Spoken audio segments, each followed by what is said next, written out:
नमस्कार बंधु मैंने आज आम जाना शीत दिन में कि नीति नियम को आम अवलम्बन करवा को कथा को जगिबा कि कथा को मानिबा द्वारा शीत दिन में हवाक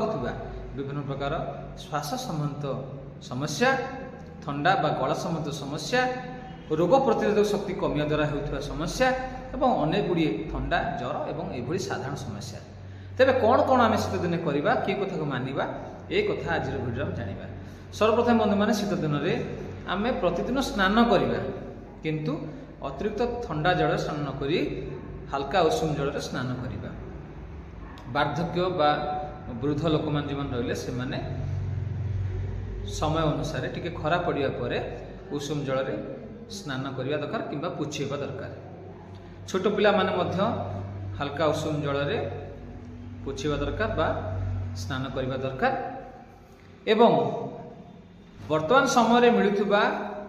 सीजनल फूड जमीक आपणकर सबुज पनीपरिया तटका पनीपरिया फलमूल इत्यादि ये सब खाद्य को आपण मैंने आपणेबे किंतु अतिरिक्त मात्रा आपण मैंने व्यवहार न करी आवश्यक होता मात्रा ग्रहण करेंगे। ये गोटे गुरुत्वपूर्ण कथा। सबुज संतुलित आहार तटका पनीपरिया खाइबे जहाँ आपन को ऋतु मिलूँ। चेष्टा करेंगे आपण मैंने क्यों क्यों खाद्य को खाइबे नहीं बेसी जो खाद्य गुड़िक आपको बेसी थंडा दूची जमीक आपण मानकर आखुरस हो बाहर मिलुवा कोल्ड ड्रिंक्स हो मृदु पानी जल हो दही हो ये खाद्य आपण मैंने अल्प बहुत दूर रे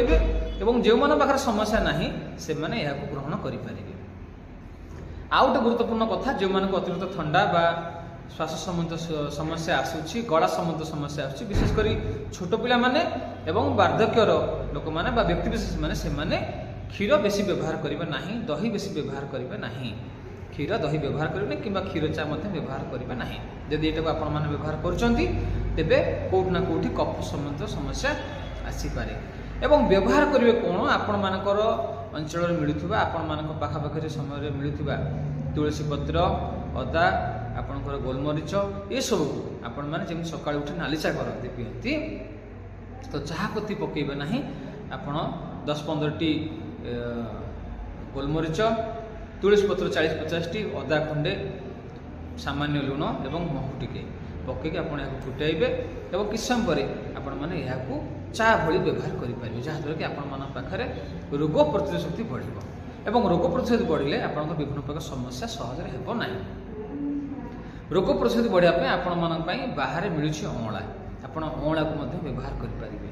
गिल को व्यवहार करेंगे अश्वगंधा